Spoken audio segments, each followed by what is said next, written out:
శ్రీమాత్రే నమ. భగవద్బంధుడా నమస్సుమాంజలి.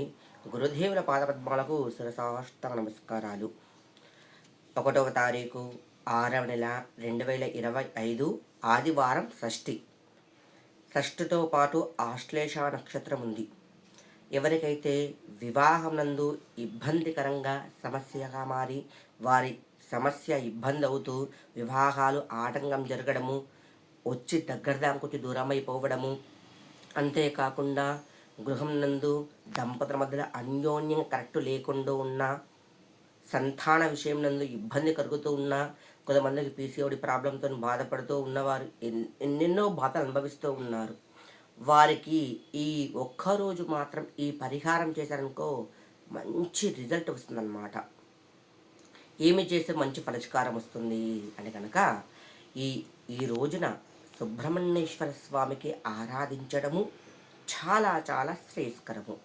ఎలా ఆరాధించాలి అంటే కనుక ప్రాతకాలమున సుబ్రహ్మణ్యేశ్వర స్వామి ఆలయం వెళ్ళండి. ఒకవేళ కనుక మీ చుట్టుపక్కల కుదరదు లేదనుకుంటే కనుక జంట నాగులు ఉన్నా కూడా పర్వాలేదు, వెళ్ళి అక్కడ అభిషేకం అర్చకుంటే అర్చకులతో అభిషేకం చేయించండి మీ కూతురు నామాలతోని.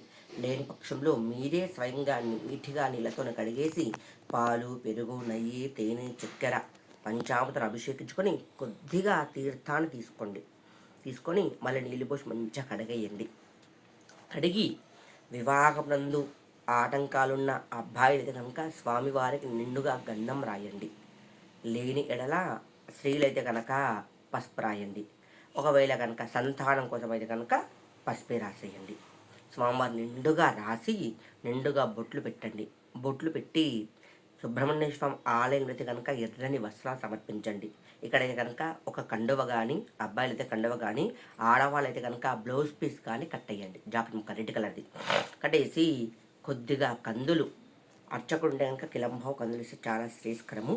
ఒకవేళ కనుక మీరు స్వయంగా చేసుకునే కనుక కొద్దిగా కందులు స్వామివారికి ఒక తమలపాకు నందు నైవేద్యం పెట్టండి. పెట్టేసి బియ్యం పిండిలో కొద్దిగా పాలు, బెల్లం వేసి ప్రమిదలాగా చేయండి.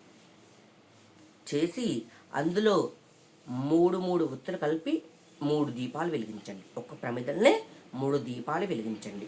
వివాహం కోసం కానీ సంతానం కోసం కానీ వెలిగించి స్వామివారికి దానిమ్మ గింజల నైవేద్యం పెట్టి ఎర్రని పుష్పాలతో సుబ్రహ్మణ్యేశ్వర స్వామికి అష్టోత్తరం చెయ్యండి.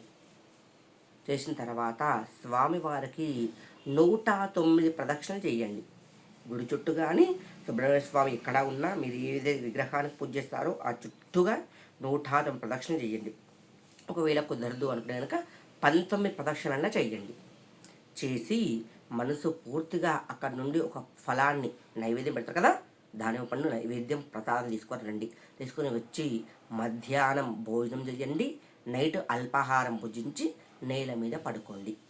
ఇలా ఈ విధంగా ఆచరించారనుకో ఖచ్చితంగా స్వామివారి కృపా కటాక్షాలు సిద్ధిస్తూ ఉంటాయి. ఎంతెంతో మంది బాగుపడుతూ ఉన్నారు. మనం కూడా 10 మందిని నమ్మి మోసపోకండి. దేవుని నమ్మండి. దైవ కార్యక్రమాలు చేయండి. ఖచ్చితంగా ఏదో ఒక విధంగా మంచి రిజల్ట్ వస్తుంది. శ్రీమాత్రే నమః.